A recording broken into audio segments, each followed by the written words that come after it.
مجھے زرعی پیداوار پر مقرر کر دیجئے، کیونکہ میں حفاظت بھی کر سکتا ہوں اور اس کام سے واقف بھی ہوں۔ اس طرح ہم نے یوسف کو ملک مصر میں جگہ دی اور وہ اس ملک میں جہاں چاہتے تھے رہتے تھے۔ ہم اپنی رحمت جس پر چاہتے ہیں کرتے ہیں اور نیکوکاروں کے اجر کو ضائع نہیں کرتے، اور جو لوگ ایمان لائے اور ڈرتے رہے ان کے لیے آخرت کا اجر بہت بہتر ہے۔ اور یوسف کے بھائی کنعان سے مصر میں غلہ خریدنے کے لیے آئے تو یوسف کے پاس گئے، تو یوسف نے ان کو پہچان لیا اور وہ ان کو نہ پہچان سکے۔ اور جب یوسف نے ان کے لیے ان کا سامان تیار کر دیا تو کہا کہ پھر آنا تو جو باپ کی طرف سے تمہارا ایک اور بھائی ہے اسے بھی میرے پاس لیتے آنا۔ کیا تم نہیں دیکھتے کہ میں ناب بھی پوری دیتا ہوں اور مہمانداری بھی خوب کرتا ہوں؟ اب اگر تم اسے میرے پاس نہ لاؤ گے تو نہ تمہیں میرے ہاں سے غلہ ملے گا اور نہ تم میرے پاس ہی آ سکو گے۔ انہوں نے کہا کہ ہم اس کے بارے میں اس کے والد کو پھسلائیں گے اور ہم یہ کام کر کے رہیں گے۔ اور یوسف نے اپنے خدام سے کہا کہ ان کا سرمایہ یعنی غلے کی قیمت ان کے سامان میں رکھ دو۔ عجب نہیں کہ جب یہ اپنے اہل و عیال میں جائیں تو اسے پہچان لیں، اور عجب نہیں کہ یہ پھر یہاں آئیں۔ بس جب وہ اپنے والد کے پاس واپس گئے تو کہنے لگے کہ ابا، ہمارے لیے غلے کی بندش کر دی گئی ہے، تو ہمارے ساتھ ہمارے بھائی کو بھیج دیجئے تاکہ ہم پھر غلہ لائیں اور ہم اس کے نگہبان ہیں۔ یعقوب نے کہا کہ میں اس کے بارے میں تمہارا اعتبار نہیں کرتا، مگر ویسا ہی جیسا پہلے اس کے بھائی کے بارے میں کیا تھا، سو اللہ ہی بہتر نگہبان ہے اور وہ سب سے زیادہ رحم کرنے والا ہے۔ اور جب انہوں نے اپنا اسباب کھولا تو دیکھا کہ ان کا سرمایہ واپس کر دیا گیا ہے۔ کہنے لگے ابا، ہمیں اور کیا چاہیے؟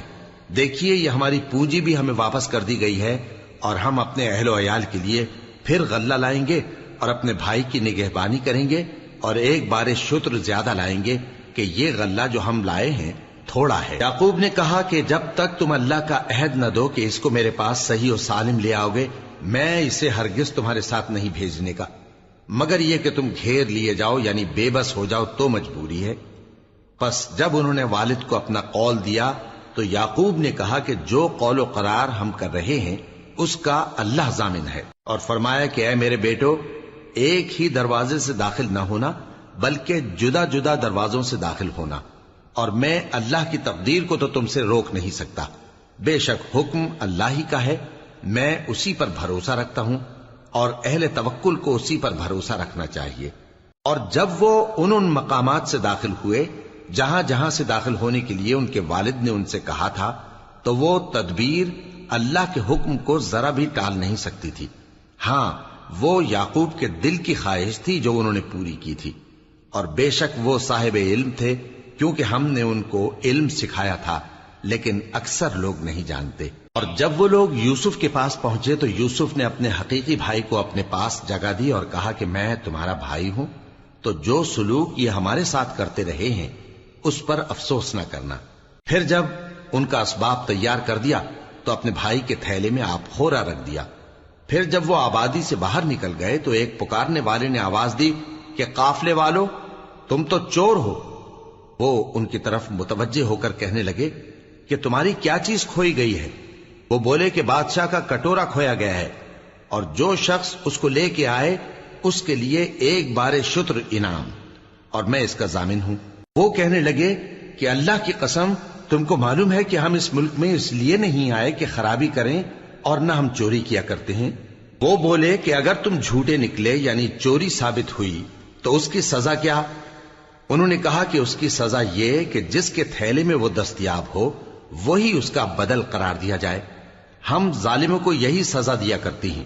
پھر یوسف نے اپنے بھائی کے تھیلے سے پہلے ان کے تھیلوں کو دیکھنا شروع کیا، پھر اپنے بھائی کے تھیلے میں سے اس کو نکال لیا۔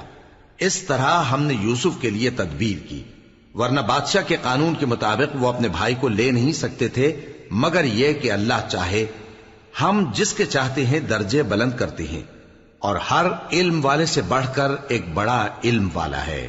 برادران یوسف نے کہا کہ اگر اس نے چوری کی ہو تو کچھ عجب نہیں کہ اس کے ایک بھائی نے بھی پہلے چوری کی تھی، مگر یوسف نے اس بات کو اپنے دل میں مخفی رکھا اور ان پر ظاہر نہ ہونے دیا، یعنی زیر لب کہا کہ تم بڑے برے ہو، اور جو تم بیان کرتے ہو اللہ اسے خوب جانتا ہے۔ وہ کہنے لگے کہ اے عزیز، اس کے والد بہت بوڑھے ہیں اور اس سے بہت محبت رکھتے ہیں، تو اس کو چھوڑ دیجئے اور اس کی جگہ ہم میں سے کسی کو رکھ لیجئے، ہم دیکھتے ہیں کہ آپ احسان کرنے والے ہیں۔ یوسف نے کہا کہ اللہ پناہ میں رکھے کہ جس شخص کے پاس ہم نے اپنی چیز پائی ہے اس کے سوا کسی اور کو پکڑ لیں، ایسا کریں تو ہم بڑے بے انصاف ہیں۔ آخر جب وہ اس سے نا امید ہو گئے تو الگ ہو کر صلاح کرنے لگے۔ سب سے بڑے نے کہا، کیا تم نہیں جانتے کہ تمہارے والد نے تم سے اللہ کا عہد لیا ہے اور اس سے پہلے بھی تم یوسف کے بارے میں قصور کر چکے ہو؟ تو جب تک والد صاحب مجھے اجازت نہ دیں میں تو اس جگہ سے ہلنے کا نہیں، یا اللہ میرے لیے کوئی فیصلہ کرے اور وہ سب سے بہتر فیصلہ کرنے والا ہے۔ تم سب والد صاحب کے پاس واپس جاؤ اور کہو کہ ابا، آپ کے صاحبزادے نے وہاں جا کر چوری کی اور ہم نے تو اپنی دانست کے مطابق آپ سے اس کے لے آنے کا عہد کیا تھا، مگر ہم غیب کی باتوں کے جاننے اور یاد رکھنے والے تو نہیں تھے، اور جس بستی میں ہم ٹھہرے تھے وہاں سے یعنی اہل مصر سے اور جس قافلے میں آئے ہیں